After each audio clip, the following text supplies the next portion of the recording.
I am Harper, 28, and I never thought my accounting degree would end up being my shield against my own family. Growing up with parents who treated money like a weapon shaped my adult life in ways I never anticipated. When Mom texted about our mandatory family vacation to Hawaii, I felt that familiar knot in my stomach. Family trips always came with invisible price tags and unspoken debts. I knew better, but some childish part of me still hoped this time would be different. Before I continue this story, drop a comment letting me know if you have ever had family members try to use your credit card without permission, and subscribe if you have ever had to set hard boundaries with people who should have protected you. The roots of our family's unhealthy relationship with money ran deep. From the outside, we looked like the perfect American family. Dad Gerald owned a successful insurance company in downtown Seattle. Mom Diane was the quintessential homemaker with a talent for hosting elaborate dinner parties that impressed the neighbors. Our two-story colonial in the suburbs screamed upper-middle-class success, but behind closed doors, our financial reality was built on quicksand. Dad believed image was everything. People do business with successful people. Harper, he would say while signing loan documents for yet another luxury car. Nobody trusts a businessman who drives a beater. By the time I was 10, I knew the difference between a Rolex and an Omega, could identify designer labels at a glance, and understood that appearances mattered more than bank balances. Mom was equally invested in our family facade. She tracked the vacations, home renovations, and purchases of other families in our social circle with obsessive precision. The Andersons just booked a cruise to Alaska, she would announce at dinner. We should look at Mediterranean options, more exclusive. It was never about enjoyment, always about one-upmanship. Neither of my parents talked openly about money with us kids. Bills were paid behind closed doors, voices often raised. The credit card was declined at restaurants occasionally, leading to hushed arguments, and my mother's embarrassed smile as she pulled out the backup card. My brother James, 4 years older than me, was already mimicking Dad's spending habits by high school, maxing out his first credit card within months of receiving it. When I was 15, the carefully constructed image imploded. Dad's business had been struggling for years, propped up by second mortgages and personal loans. Mom discovered he had a separate apartment downtown and a girlfriend who worked at his office. The divorce was nuclear. Their battle over assets revealed the true state of our family finances to everyone, including me. The house had 3 mortgages. Dad's company was worth a quarter of what he had claimed. Mom had secret credit cards Dad knew nothing about.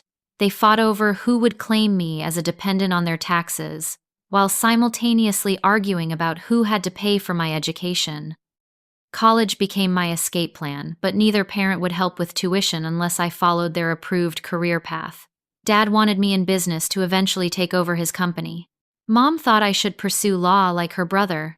I chose accounting for myself, fascinated by the transparency and order of numbers after growing up in financial chaos. Those 4 years were brutal. I worked 30 hours weekly at a campus coffee shop, another 15 tutoring math, and still graduated with $60,000 in student loans. But every double shift and missed party was worth it. For the first time, I understood exactly where I stood financially. No illusions, no manipulation, just clear numbers in black and white. My first job after graduation was with a mid-size accounting firm in Portland. The starting salary seemed enormous after years of scraping by. I found a small 1-bedroom apartment, furnished it sparsely but functionally, and created my first real budget. The day I hung my diploma on the wall, I felt a profound sense of achievement. This place modest, as it was represented financial independence. That independence became a target almost immediately. First came Mom asking for a small loan to renovate her bathroom after she had downsized to a condo. Then Dad needed help with temporary cash flow issues at his business. My brother James wanted me to co-sign a car lease because his credit was unfairly damaged during his divorce. The requests were always urgent, the repayment terms always vague. After loaning $3,000 to my mother that vanished into her bottomless renovation project and never returned, I sought therapy. My therapist, Dr. Winters, helped me understand the dysfunctional financial relationships in my family and establish boundaries. Your financial health is part of your self-care, she explained. You would not let family members damage your physical health. Your financial health deserves the same protection. It took 2 years of weekly sessions, but I eventually developed a personal policy. I would not loan money to family.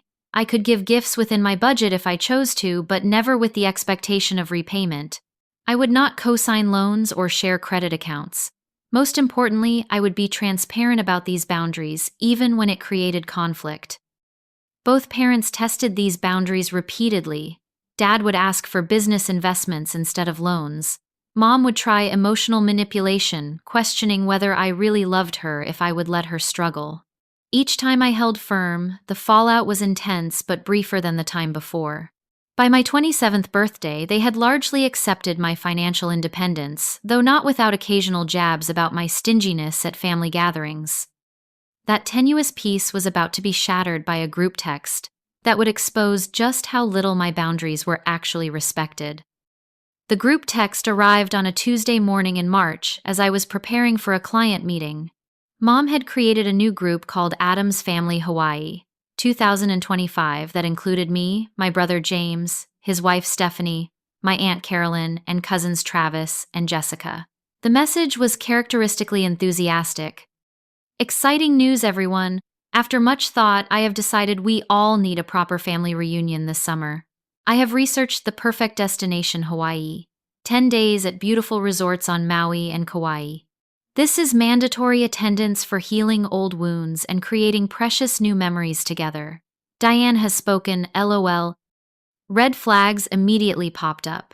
Mandatory attendance and healing old wounds in the same paragraph was classic mom manipulation. The unnecessary capitalization of all and perfect telegraphed her determination. And referring to herself in the third person was something she only did when she had fully committed to a plan and expected no resistance. The responses came quickly. James and Stephanie sent enthusiastic emojis. Aunt Carolyn asked about dates. The cousins expressed excitement with multiple exclamation points. I put my phone away to focus on my client, planning to respond later when I could carefully word my hesitation. By lunch, my mother had sent 14 more messages to the group with links to resorts, potential activities, and requests for everyone's flight preferences. My name appeared repeatedly. Harper loves snorkeling, so we must do the premium reef tour. And Harper always wanted to see volcanoes as a child, so the helicopter tour is a must. None of this was true. I had never expressed interest in either activity. When I called James that evening to get his read on the situation, he seemed surprised by my hesitation. Mom said you were excited about this trip, he said. She mentioned you two discussed it last month. That never happened, I replied. This is the first I am hearing about any of this. James sighed. Well, that tracks. Mom has been talking about this trip for weeks, but every time I asked if you were on board, she changed the subject. The pressure continued building over the next few days. Mom created a shared digital vacation folder with a detailed itinerary, accommodation information, and activity planning sheets. Each hotel was 5-star, each activity premium priced. A shared expense tracker spreadsheet appeared, but remained conspicuously empty of actual numbers. Each time I tried to ask about costs in the group chat, my questions went unanswered or were deflected with comments like, "We deserve this splurge after everything we have been through," or "Life is short, worry about money later." Meanwhile, I was receiving private messages from family members that revealed the manipulation happening behind the scenes. Aunt Carolyn texted, "So glad you convinced your mother to plan this. She says you have been pushing for a family trip for ages." Cousin Jessica wrote, "Your mom mentioned you might help with some of the activity costs since you are doing so well at your job. So generous of you." These messages sent my anxiety spiraling. Mom was clearly setting me up to foot a significant portion of the bill while simultaneously telling everyone this trip was my idea. Classic triangulation, just like Dr. Winters had described in our sessions. 10 days after the initial announcement, Mom scheduled a family Zoom call to finalize details. I joined from my office during lunch, notepad, ready to ask direct questions about budget and expectations. The call was a masterclass in evasion. Every time I brought up costs, someone would interrupt with questions about dinner reservations or beach access. After 45 minutes of this dance, I finally spoke up firmly. Before we go any further, I need to understand the expected costs for each person. I have my own budget to consider. The momentary silence was broken by my mother's dismissive laugh. Oh, Harper, always so concerned about her precious budget. Flights are $1,000 each. Hotels will be about $300 per night, but we are splitting rooms to save money. Activities will depend on what we choose, but set aside another $2,000 to be safe. If you cannot afford it, stay behind. The deliberate shame in her tone was familiar, designed to make me feel cheap and childish for asking responsible financial questions. Everyone on the call shifted uncomfortably, avoiding their cameras. I kept my expression neutral, despite the internal fury. Thank you for clarifying. That helps me plan. I responded calmly already, knowing I would not be spending $5,000 on a trip designed without my input. My measured response seemed to satisfy her, and she immediately pivoted to discussing luau options. I remained silent for the rest of the call, observing how she had positioned herself as the generous planner, while making me the difficult one for asking basic financial questions. After the call, I drafted a polite message declining the trip, citing work commitments. Before sending it, I decided to sleep on it, wanting to make sure my response was firm but not emotionally reactive. That turned out to be a critical delay, because the very next day, everything escalated beyond anything I could have anticipated. Friday started normally. I arrived at the office early to prepare for a client presentation, grabbed coffee from the break room, and settled in to review my notes. At 9:17, my phone buzzed with a credit card alert. Thinking it was just confirming my coffee shop purchase from earlier, I ignored it. Then it buzzed again, and again, and again. 4 separate purchase alerts in under a minute was unusual enough to warrant immediate attention. I unlocked my phone and felt my stomach drop. 4 charges from United Airlines, each for $4,500, had just been processed on my primary credit card. $18,000 in airline tickets purchased within the last 5 minutes. My first thought was fraud by some anonymous hacker.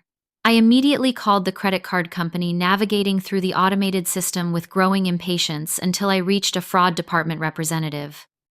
I am seeing 4 purchases from United Airlines made today at 9:15 a.m. Pacific Time, the representative confirmed.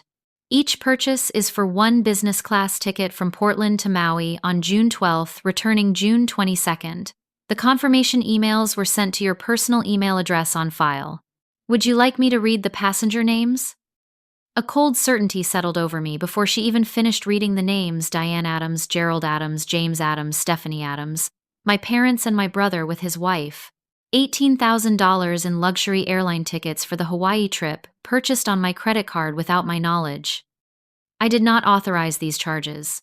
I said, my voice surprisingly steady despite the rage building inside me. I need to dispute all of them immediately. While the representative processed my dispute, I opened my email on my work computer. There they were, 4 booking confirmations from United, each showing receipt of payment from my credit card. More disturbing was the discovery that the emails had been marked as read, though I had never opened them. Someone had accessed both my credit card information and my email account. The violation was breathtaking in its audacity. My phone buzzed with a text as I was still on the call with the credit card company. Mom, thank you so much for your generous gift to the family, sweetheart. Business class will make the long flight so much more comfortable for your father's back. Cannot wait for our special trip together. Love you lots. The calculated timing confirmed everything. She had waited until she thought I would be busy with my morning client meeting, used my card information, checked my email to mark the confirmations as read, and then texted as if I had willingly purchased the tickets as a gift. The entire sequence had been meticulously planned. I finished my call with the credit card company, having disputed the charges, locked my card, and arranged for a new one to be expedited. The representative confirmed they would investigate the unauthorized use and suggested I file a police report, especially given that someone had also accessed my email account. With hands still shaking, I called United Airlines next. The customer service agent confirmed the tickets had indeed been purchased that morning. The booking was made online, she explained. The purchaser used saved payment information from your previous bookings with us. Would you like me to cancel these reservations now that you have disputed the payment? Yes, please cancel them immediately, I instructed. My next call was to my email provider to report the unauthorized access and change all my passwords. The technical support specialist confirmed logins to my account from an unrecognized device early that morning using my correct password. It appears someone may have had your password, he explained. I recommend enabling two-factor authentication immediately and checking any other accounts that might share the same password. By 11:30, I had locked down my email with new security measures, changed passwords on all my financial accounts, and documented everything with screenshots and call reference numbers. Only then did I respond to my mother's text. I did not purchase those tickets. I have disputed the charges, reported the fraud to my credit card company, and had the reservations canceled. Do not use my financial information without my explicit permission again. Her response was immediate and indignant. What are you talking about? We discussed this on the Zoom call. You agreed to help with flights since you cannot take time off for the full planning process. Everyone is counting on this. Why would you embarrass me this way?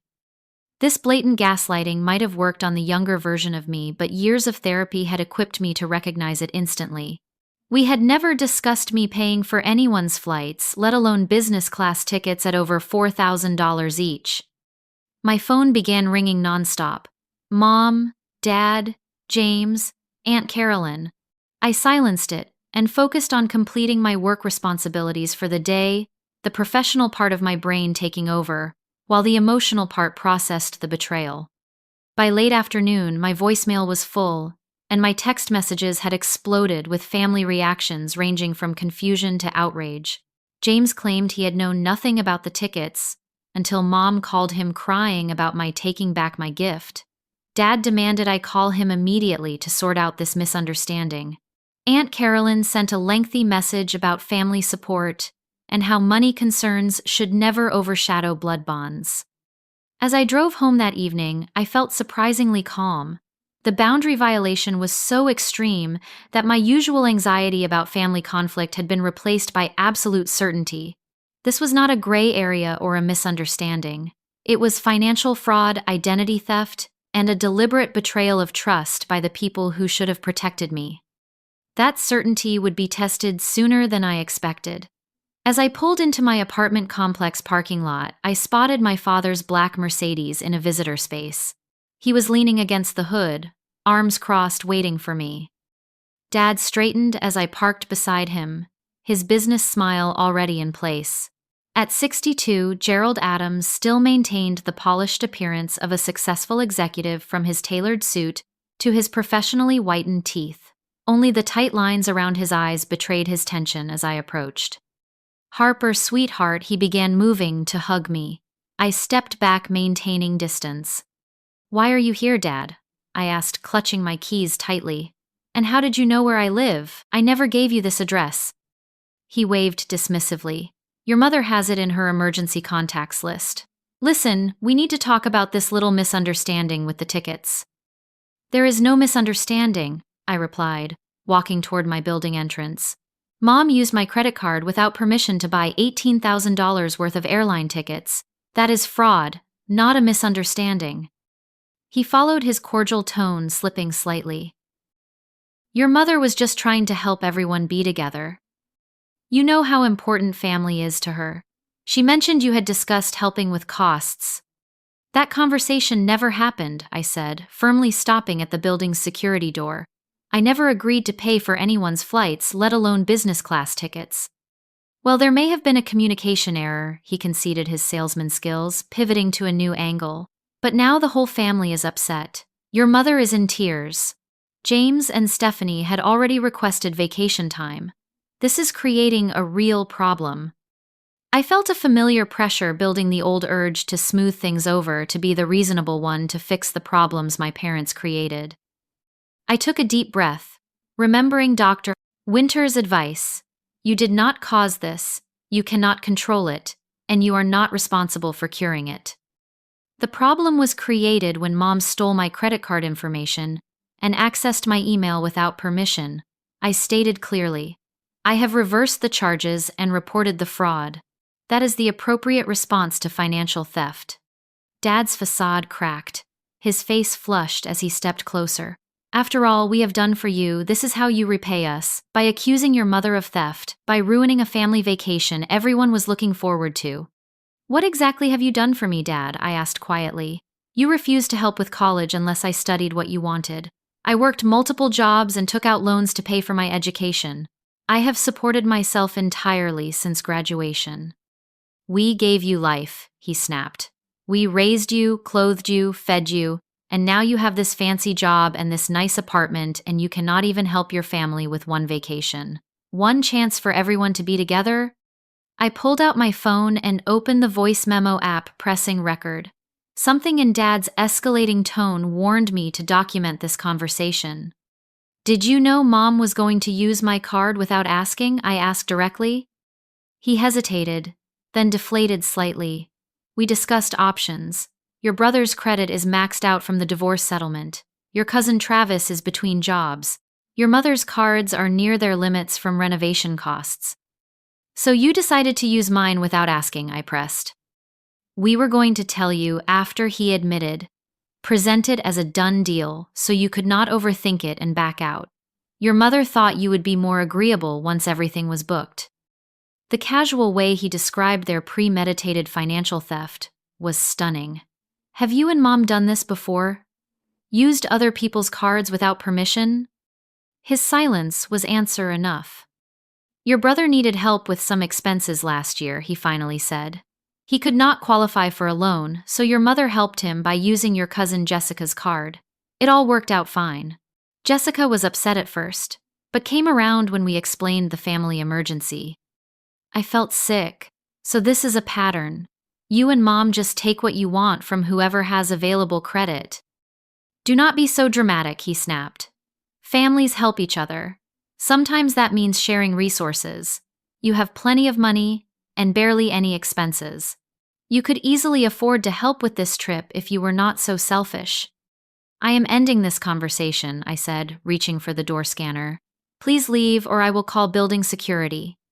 He grabbed my arm, his grip tight enough to make me wince.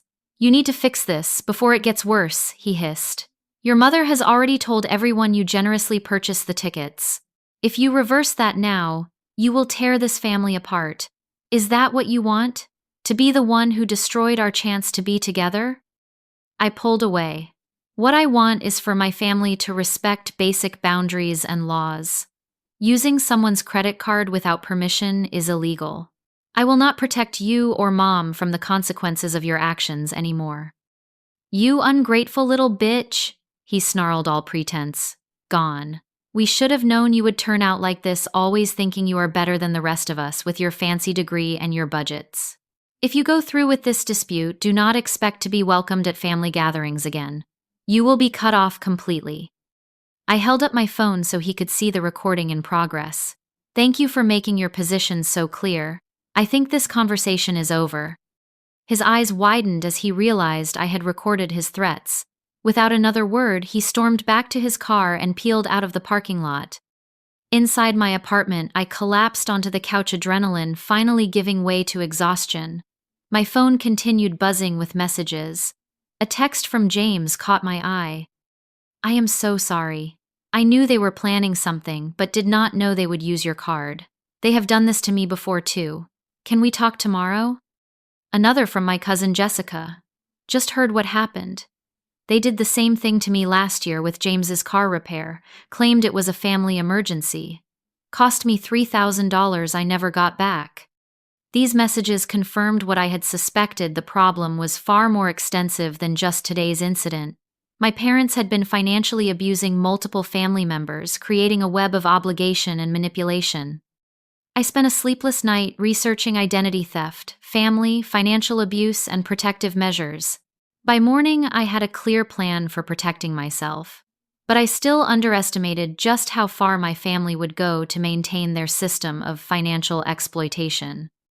Saturday morning brought a message from my mother announcing an emergency family meeting at Aunt Carolyn's house that afternoon.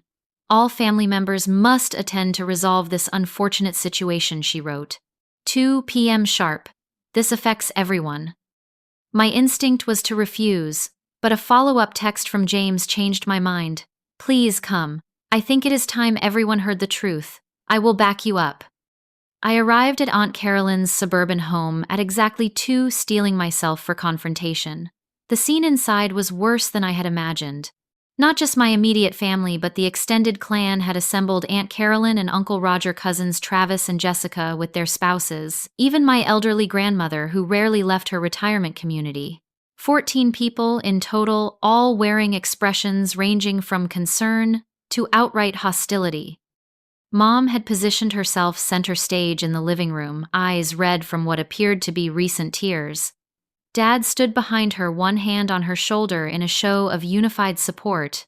The staging was deliberate, designed to cast them as the wounded parties. Harper, Mom began, as I took the only empty seat we have called this meeting because your actions have affected the entire family. Everyone was looking forward to this healing vacation, and your sudden reversal has caused tremendous pain and confusion. Before I could respond, Aunt Carolyn jumped in. Your mother has been planning this for months, Harper. She wanted it to be special for everyone, especially after the difficult years we have all had. I cannot understand why you would agree to help and then publicly embarrass her this way. I never agreed to purchase tickets for anyone, I stated firmly. I never offered to pay for any part of this trip. In fact, I had serious reservations about the cost that I expressed during our Zoom call. That is not true, Mom interjected. You specifically said you wanted to contribute since you could not help with planning. Everyone heard you. Several family members nodded, though I noticed James and Jessica remained still, eyes downcast. What exactly did you hear me say? I challenged, looking around the room. Can anyone quote my exact words where I offered to spend $18,000 on business class tickets? The uncomfortable silence was broken by Uncle Roger. Well, I was not on the call, but Diane said you had agreed to handle the flights as your contribution. Diane said, I repeated. But none of you actually heard me make this offer because it never happened. Harper has been under tremendous stress at work, my mother said, her voice dropping to a concerned whisper. The doctor thinks she might be experiencing some memory issues related to anxiety. We have been trying to support her through this difficult time. The calculated manipulation left me momentarily speechless. My mother had just suggested to our entire family that I was mentally unstable and experiencing memory loss, a condition she had completely fabricated. What doctor I finally managed. I am not seeing any doctor for anxiety or memory issues. Mom exchanged a meaningful look with Dad. Sweetheart, we do not need to discuss your private health matters in front of everyone. The important thing is that we support you while making sure this special family time is not disrupted. The gaslighting was so blatant it was almost impressive. She was simultaneously casting me as mentally unwell, while positioning herself as the concerned, supportive mother protecting my privacy, even as she exposed my supposed condition to the entire family. This is absurd, I said. I am not having memory problems or seeing any doctor for such issues. What happened is very simple.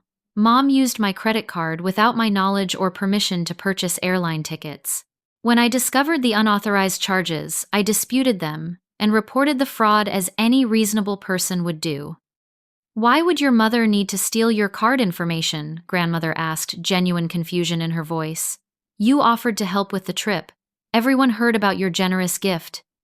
Everyone heard from Mom, not from me, I clarified. I never made such an offer. This is exactly what the doctor mentioned, Mom interjected smoothly. These confabulations where she creates alternate versions of events. We need to be patient with her. The room shifted uncomfortably, and I saw the trap closing.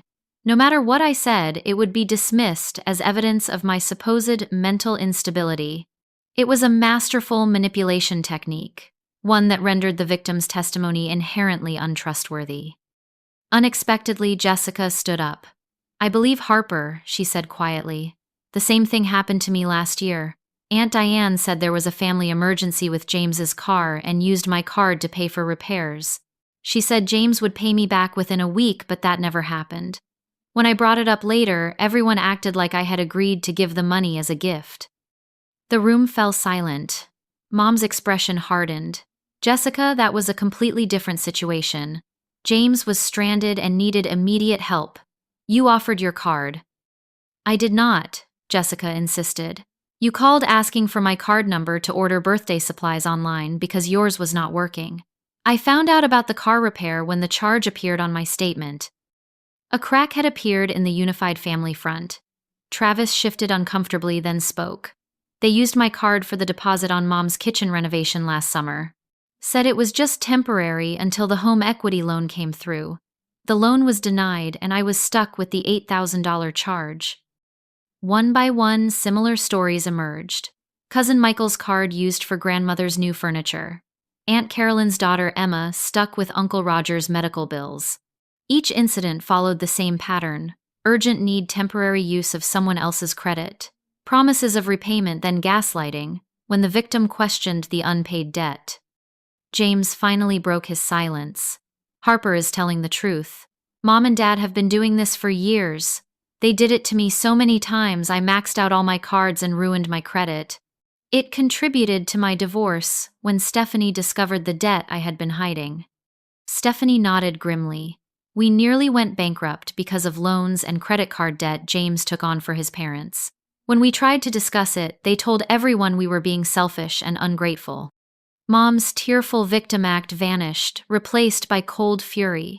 I cannot believe my own children would attack me this way after everything I have sacrificed for you.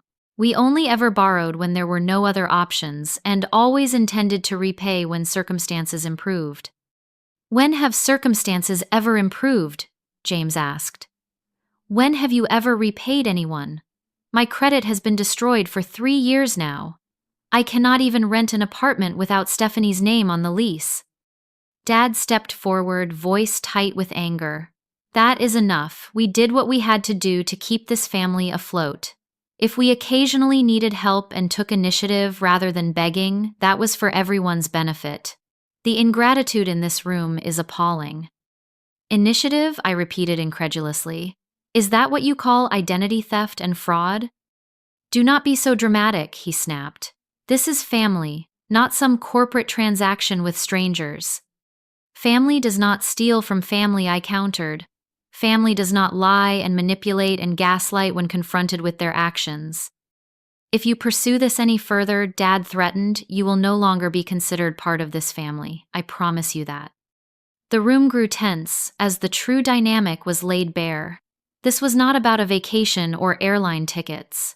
It was about control and a long-established pattern of financial abuse that had been normalized within our family system. Before anyone makes threats they might regret, I said, calmly pulling out my phone, you should know that I recorded my conversation with Dad yesterday when he came to my apartment. I pressed play and Dad's voice filled the room. We were going to tell you after.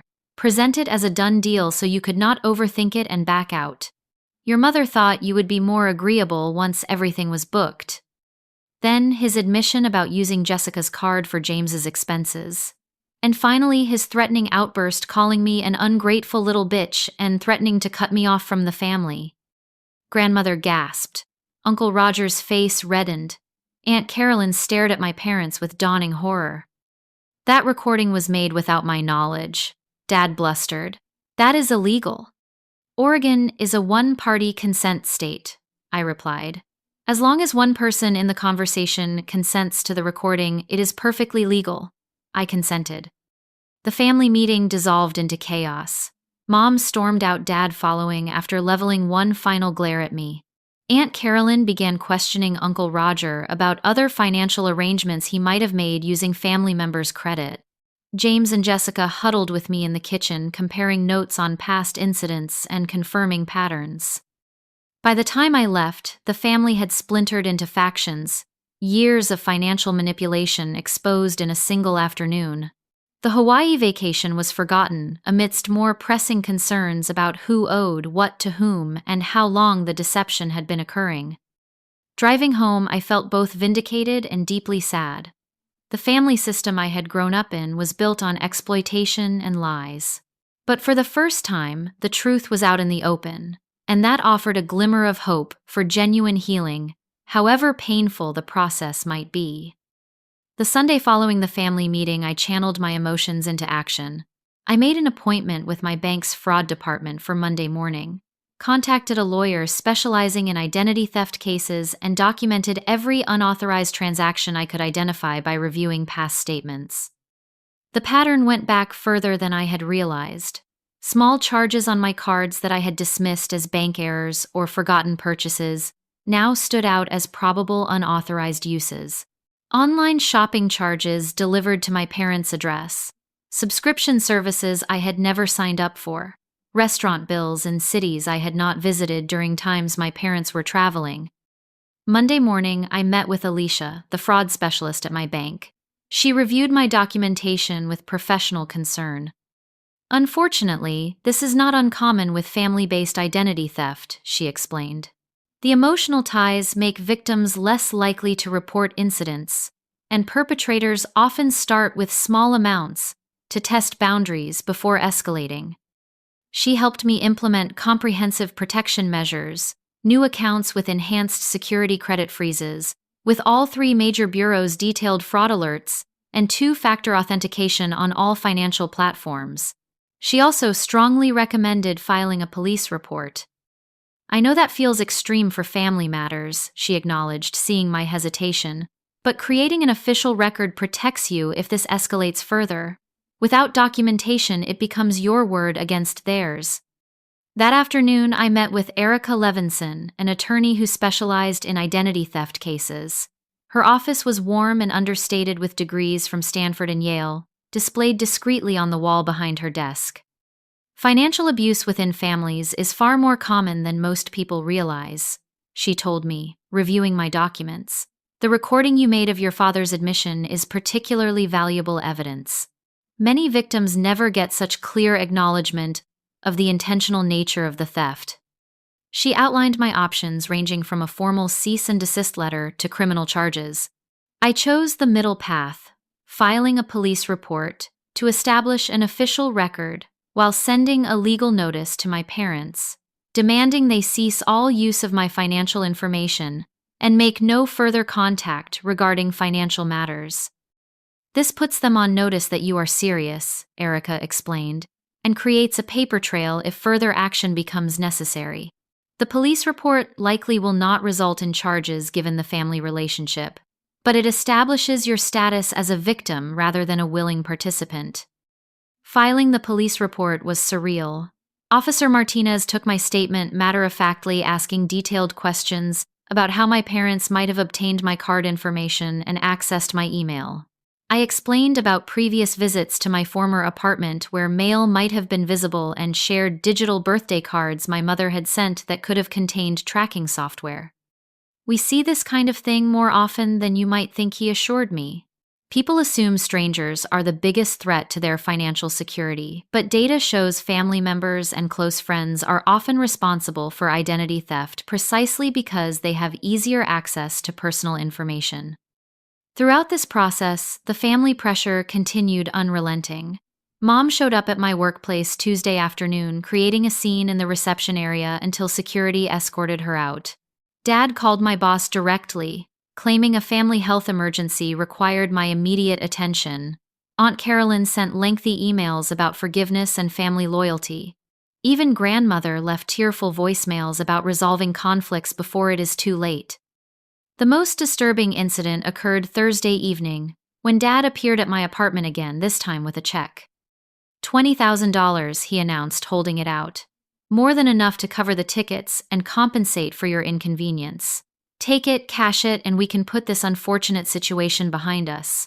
No need for lawyers or police reports or all this drama. I recognized the tactic immediately. The bribe disguised as restitution, designed to transform a criminal matter back into a private family issue. I cannot accept that, I said, not touching the check. This is not about money. It is about boundaries and trust and respect. Do not be ridiculous, he snapped. Everything is about money in the end. Take the check, call off your legal dogs, and let us go back to being a family. Being a family does not require me to allow financial abuse, I replied. I have made my position clear. Please leave or I will call building security again. He tore the check in half, let the pieces fall to the floor, and left, without another word. Through all this, unexpected support emerged. My firm's partners were unequivocally supportive once I explained the situation, implementing screening procedures for calls and visitors. My closest friends formed a protective circle, taking turns, staying with me and screening messages during the worst of the harassment. Most surprising was the quiet solidarity from other family members. Jessica texted daily, sharing her own progress in securing her finances. James and Stephanie invited me to dinner, apologizing for not speaking up sooner about the pattern of abuse. Even Travis, initially aligned with my parents, reached out after discovering they had attempted to use his new credit card the very day after the family meeting. 2 weeks after the initial incident, Erica's office sent the formal cease and desist letters. The harassment calls dropped dramatically, though occasional tearful messages from Mom still appeared, now focused on her deteriorating health and how my cruelty was affecting her blood pressure. I began working with a new therapist, Dr. Kelsey, who specialized in family financial abuse. Our first session was revelatory. What you are experiencing is a specific form of trauma, she explained. Financial abuse creates both practical damage to your economic well-being and deep emotional wounds related to trust, security, and family bonds. Healing requires addressing both aspects.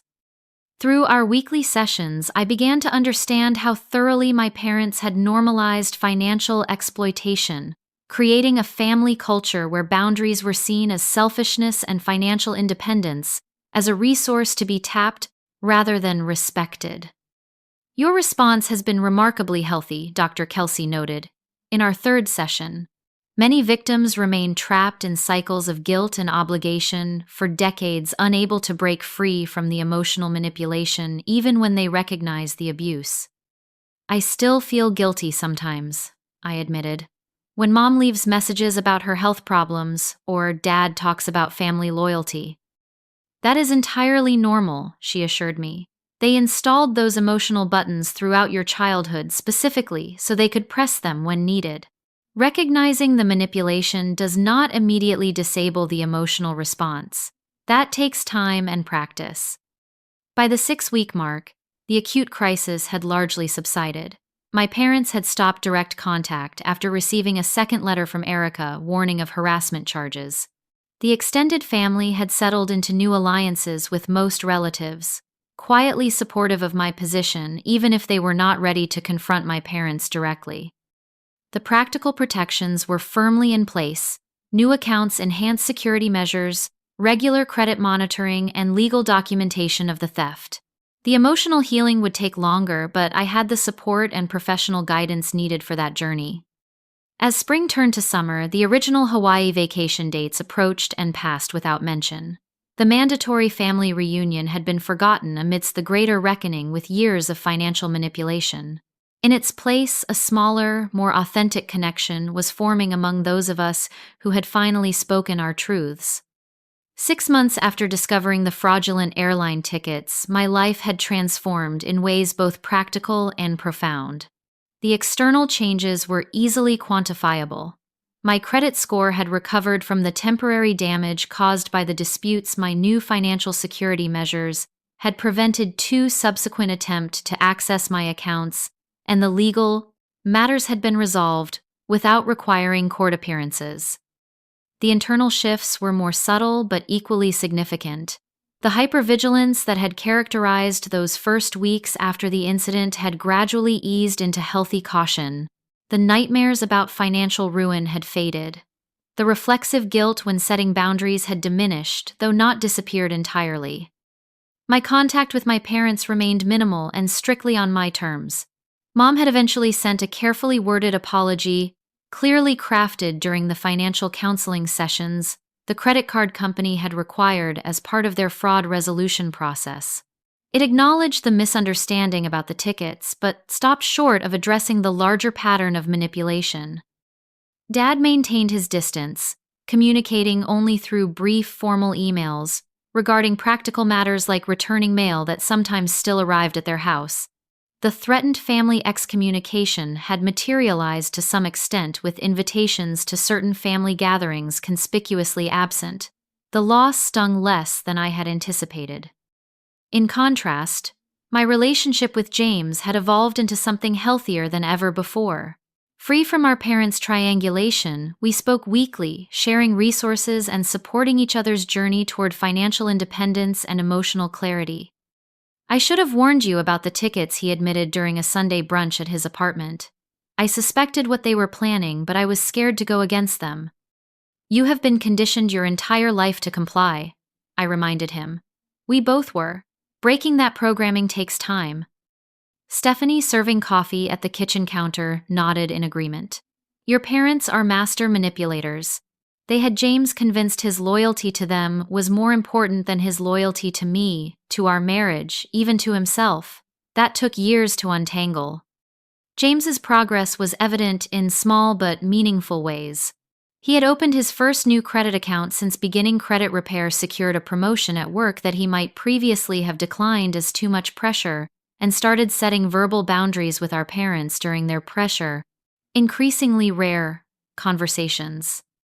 My circle of support had expanded beyond family to include a small but dedicated group focused on recovering from financial abuse. We met monthly in a private room at the local library, sharing strategies and successes under the guidance of a financial therapist. It was there I met Elena, whose parents had taken out student loans in her name without her knowledge, and Marcus, whose grandmother had opened credit cards using his social security number when he was still in high school. Their stories echoed elements of my own experience, creating a sense of understanding I had never found elsewhere. "The hardest part for me," Elena shared during one meeting, "was accepting that people who genuinely loved me could also exploit me financially. Those two realities seemed incompatible, until I understood that love and respect are different things." That insight resonated deeply. My parents did love me in their way, but they had never respected my autonomy, my boundaries, or my right to financial independence. That distinction helped me navigate the complex emotions of maintaining distance from them while acknowledging our connection. On a practical level, my financial security had never been stronger. The forced audit of all my accounts had revealed several areas for improvement, from increasing my emergency fund to diversifying my retirement investments. The fraud protection measures had evolved into more comprehensive financial planning, with the help of Mia, a certified financial planner who specialized in recovery from economic abuse. "Most of my clients come to me after some form of financial trauma," Mia explained during our initial consultation. "Whether it is family exploitation, divorce, or identity theft, that violation often serves as a catalyst for taking complete control of their financial lives." That had certainly been true for me. The airline ticket incident, painful as it was, had pushed me to claim my financial power more fully than ever before. I now reviewed my accounts weekly, maintained meticulous records, and had clear written policies for any financial interactions with others, including friends and colleagues. One unexpected outcome was discovering my passion for financial education. What began as sharing resources with James and Jessica evolved into volunteer work with a local nonprofit that taught basic financial literacy to high school students. Standing before a classroom of teenagers discussing credit scores and compound interest, I often reflected on how differently my life might have unfolded if I had received such information before college. As the one-year anniversary of the Hawaii ticket incident approached, I received an unexpected email from Aunt Carolyn. She was organizing a small family gathering at her lake house and wanted me to know I was welcome with absolutely no expectation of financial contribution. "I have been doing a lot of reflecting on how our family handles money," she wrote. "Your courage in speaking up made me examine patterns I had accepted, without question, for decades. While I cannot undo past mistakes, I am committed to creating healthier financial relationships moving forward." I accepted the invitation with cautious optimism. The gathering turned out to be a watershed moment. Only those family members who had acknowledged the past financial dysfunction were present, creating a space where honest conversation was possible. We shared meals, played board games, and tentatively discussed creating new family traditions based on connection rather than spending. On the final evening, as we sat around a bonfire watching the sunset over the lake, Jessica raised her glass in a toast. To boundaries, she said simply, and to the courage it takes to enforce them. The simple acknowledgement brought tears to my eyes. The path to this moment had been painful, but the alternative remaining trapped in cycles of exploitation and guilt would have been far more destructive in the long run. Financial abuse thrives in silence and isolation. By speaking my truth, I had not only protected myself, but created space for others to recognize and name their experiences. The family system was forever changed. Some relationships lost or diminished, others strengthened and renewed. The healing was ongoing, both individually and collectively. As I drove home from the lake house, I reflected on the journey of the past year. The innocent young accountant who had received that first group text about Hawaii no longer existed. In her place was a woman who understood that financial boundaries are also emotional boundaries, that love without respect is incomplete, and that sometimes the most caring act is simply saying no. Have you ever had to set difficult boundaries with family members who did not respect your financial independence? The courage it takes to stand up for yourself in these situations can be immense. If you have experienced family financial pressure or manipulation, know that you are not alone. Drop a comment sharing your experience or a boundary you are proud of establishing. Like this video if it resonated with you, subscribe for more stories about overcoming family challenges, and share with someone who might need to hear that it is okay to protect their financial well-being even from the people they love. Thank you for listening to my story. And remember, true family supports your growth, not your exploitation.